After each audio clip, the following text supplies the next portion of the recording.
ईश्वर का स्वरूप और उसकी प्राप्ति। ईश्वर का स्वरूप और उसकी प्राप्ति। संत मत में ईश्वर की स्थिति का बहुत दृढ़ता के साथ विश्वास है, परंतु उस ईश्वर को इंद्रियों से जानने योग्य नहीं बताया गया है। वह स्वरूपतः अनादि और अनंत है, जैसा कि संत सुंदर दास जी ने कहा है, व्योम को व्योम अनंत अखंडित, आदि न अंत सुमध्य कहाँ है। किसी अनादि और अनंत पदार्थ का होना बुद्धि संगत प्रतीत होता है। मूल आदि तत्व अवश्य है। वह मूल और आदि तत्व परिमित हो, ससीम हो, तो सहज ही यह प्रश्न होगा कि उसके पार में क्या है। ससीम को आदि तत्व मानना और असीम को आदि तत्व न मानना हास्यास्पद होगा। व्यापक व्याप्य अखंड अनंता, अखिल अमोघ शक्ति भगवंता, अगुण अदभ्र गिरा गोतीता, सब दर्शी अनवद्य अजीता, निर्मल निराकार निर्मोहा, नित्य निरंजन सुख संदोहा, प्रकृति पार प्रभु सब उर्वासी, ब्रह्म निरीह विरट अविनाशी। उपर्युक्त चौपाइयों में मूल आदि तत्व का वर्णन गोस्वामी तुलसीदास जी ने किया है। संतों ने उसे ही परमात्मा माना है। गुरु नानक देव जी ने कहा है, अलख अपार अगम अगोचरी, नाति सुकाल न कर्मा, जाति अजाति अजोनी संभव, नाति सुभाव न भरमा, साचे सचियार बिटहु कुरवानो, नाति सुरूप वर्णु नहीं रेखिया, साचे शब्द निशानी। संतों का यही विचार है कि जो सबसे महान है, जो सीमाबद्ध नहीं है, उससे कोई विशेष व्यापक हो संभव नहीं है। जो व्यापक व्याप्य को भरकर उससे बाहर इतना विशेष है कि जिसका पारावार नहीं है, वही सबसे विशेष व्यापक तथा सबसे सूक्ष्म होगा। यहाँ सूक्ष्म का अर्थ छोटा टुकड़ा नहीं है, बल्कि आकाशवत सूक्ष्म है। जो सूक्ष्माति सूक्ष्म है, उसको स्थूल या सूक्ष्म इंद्रियों से जानना असंभव है। वह ईश्वर आत्मगम्य है, केवल चेतन आत्मा से जाना जाता है। शरीर के भीतर आप चेतन आत्मा हैं और उस आत्मा से जो प्राप्त होता है उसी को परमात्मा कहते हैं।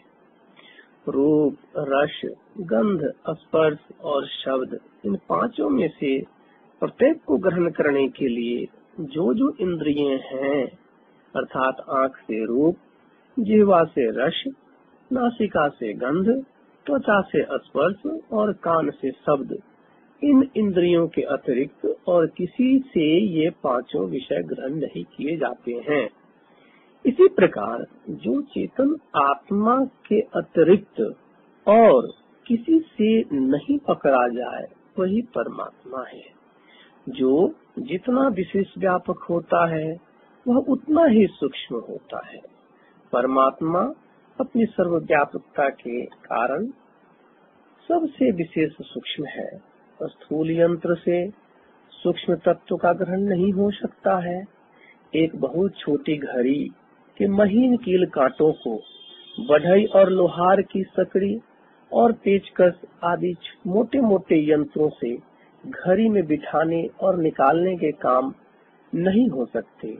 उसके लिए यंत्र भी महीन ही होते हैं।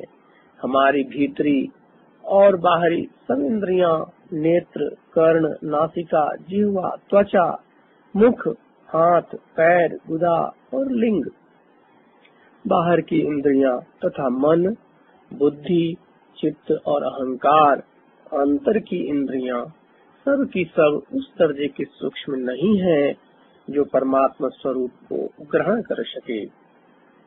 ये तो परमात्मा की सूक्ष्मता का के सम्मुख स्थूल है, भला ये उनको कैसे ग्रहण कर सकती है।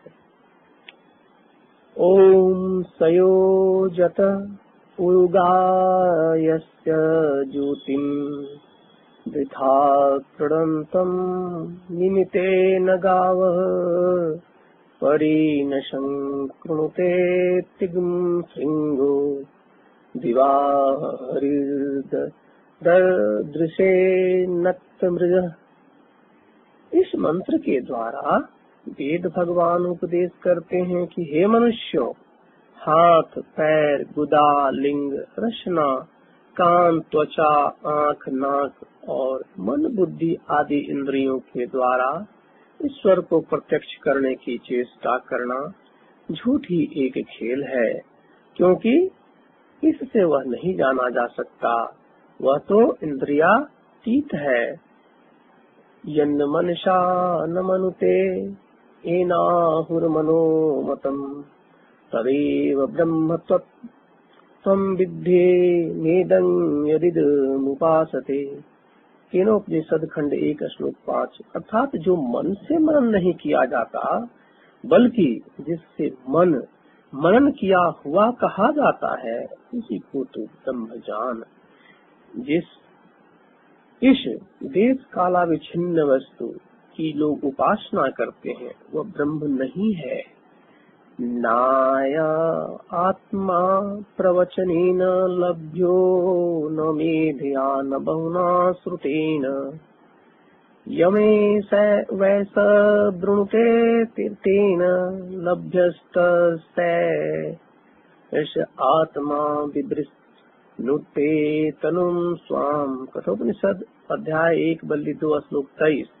अर्थात यह आत्मा वेदाध्ययन द्वारा प्राप्त होने योग्य नहीं है और न धारणा शक्ति अथवा अधिक श्रवण से ही प्राप्त हो सकता है। यह साधक जिस आत्मा का वर्णन करता है, वह आत्मा से ही वह प्राप्त किया जा सकता है। उसके प्रति यह आत्मा अपने स्वरूप को अभिव्यक्त कर देता है। अब यह शास्त्र से जना देता हूँ कि अनादि आदि परम तत्व परमात्मा केवल चैतन्य आत्मा से ही ग्रहण होने और पहचाने जाने योग्य है। जब तक शरीर और इंद्रियों के सहित चैतन्य आत्मा रहेगी, तब तक परमात्मा को नहीं पहचान सकेगी।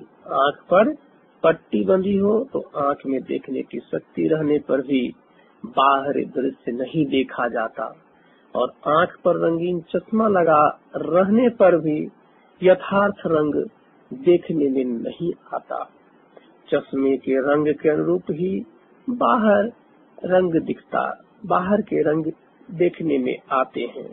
आँख पर से पट्टी हटा दें, चश्मा उतार दें, बाहर के यथार्थ रंग देखने में आएंगे।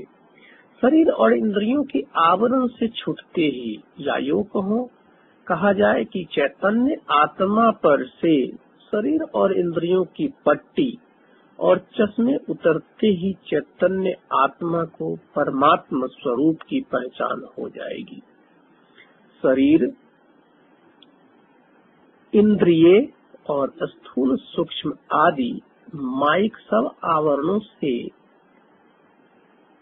के उतर जाने पर जो इस पिंड में बच जाता है, वही चेतन आत्मा है, और इससे जो पहचाना जाता है वही आदि तत्व परमात्मा है।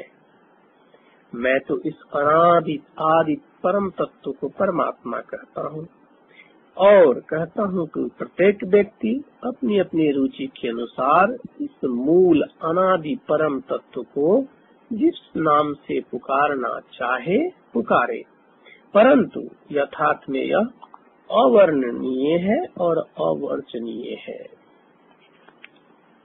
राम स्वरूप तुम्हार वचन अगोचर बुद्धि पर, अविगत अकथ अपार नीति नीति नित निगम कर। गोस्वामी तुलसीदास जी का कथन है। अविगत गति कछु कहत न आवे, ज्यों गूंगहि मीठे फल को रस, अंतर्गत ही भावै। परम स्वाद सब ही जो निरंतर, अमित तोष उपजावै। मन वाणी को अगम अगोचर, सो जाने जो पावै। भक्त सूरदास जी का कहना है, नैना वैन अगोचरी, श्रवणा करणी सार। बोलन के सुख कारणे, कहिए सृजनहार। आदि अंत ताही नहीं मधे, कथ्यो न जाय आहि कथ अकथे। अपरम पार उपजे नहीं विंसे, जुगति न जानिए कथिए कैसे। जस कथिए तस होत नहीं, जस है तैसा सोई। कहत सुनत सुख उपजै, और परमारथ होई। कवि साहब का कथन है। शरीर इंद्रियों और माइक जड़ आवरणों से चैतन्य आत्मा को अलग कर परमात्मा को पाना केवल ध्यान साधना से ही संभव हो सकता है। ईरा अर्थात बाईं ओर की धारा में तामसी वृत्ति रहती है। पिंगला अर्थात दाईं ओर की धारा में राजसी वृत्ति रहती है। और सुषुम्ना अर्थात मध्य की धारा में सात्विक वृत्ति रहती है। ध्यान साधना सुषुम्ना में करने की विधि है। गुरु महाराज से जैसा सुना आप लोग को ऐसा सुना दिया। वैज्ञानिक लोग ऑक्सीजन और हाइड्रोजन दो वाष्पों द्वारा पानी बनाकर दिखला देते हैं, वैसे ही ध्यान अभ्यास के प्रयोग द्वारा परमात्मा की प्रत्यक्षता होती है। परंतु यह आदि भौतिक वैज्ञानिक का बाहरी प्रयोग नहीं, यह प्रयोग अपने अंदर में करने का है। ध्यान योग साधक संशय में नहीं रहता है। वह ध्यानाभ्यास के प्रयोग से जो कुछ पाता है उसको सत्य मानता है, और त्रुटि विहीन ध्यान अभ्यास के प्रयोग में जो नहीं पाया जाता है उसको असत्य मानता है, उसको संशय कैसा।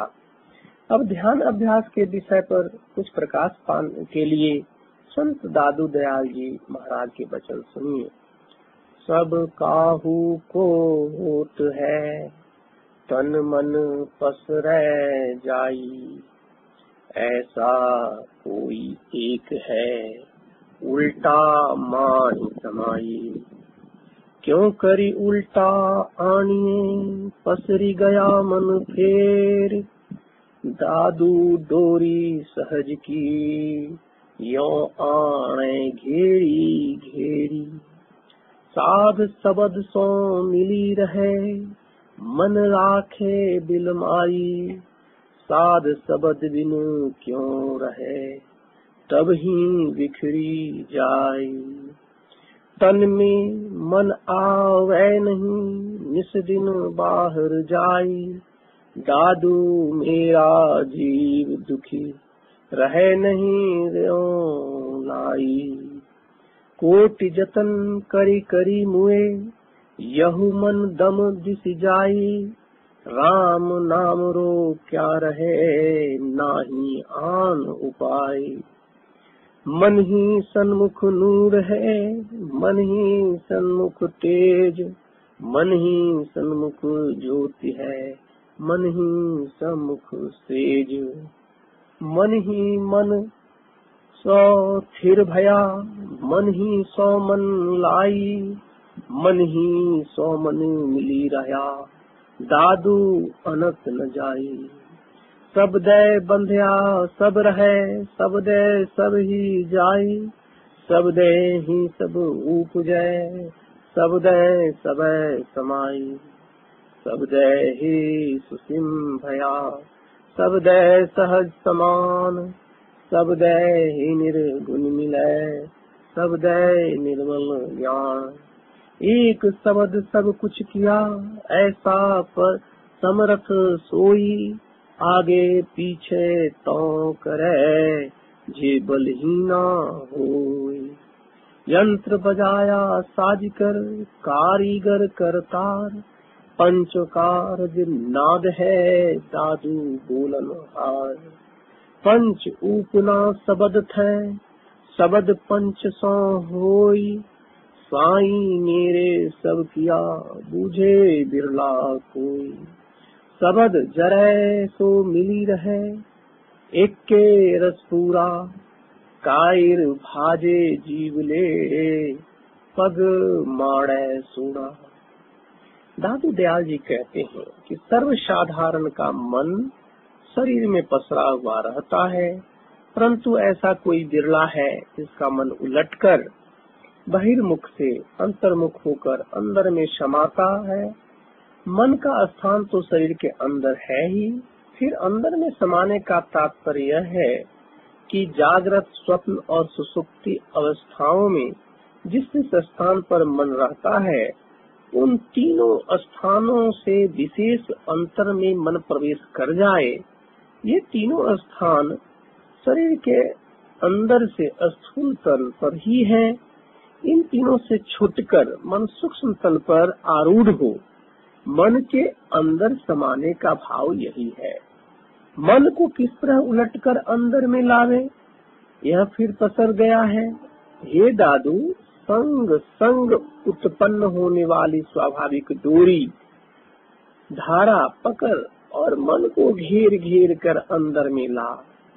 सृष्टि निर्माण के आदि में कंप अवश्य होता है और कंप का सहचर शब्द अनिवार्य रूप से होता है। स्थूल, सूक्ष्म, कारण, महाकारण और केवल्य, जड़ विहीन चेतन, सूक्ष्म, स्थूल और सूक्ष्माति सूक्ष्म भेदों से सृष्टि के ये 5 मंडल जानने में आते हैं।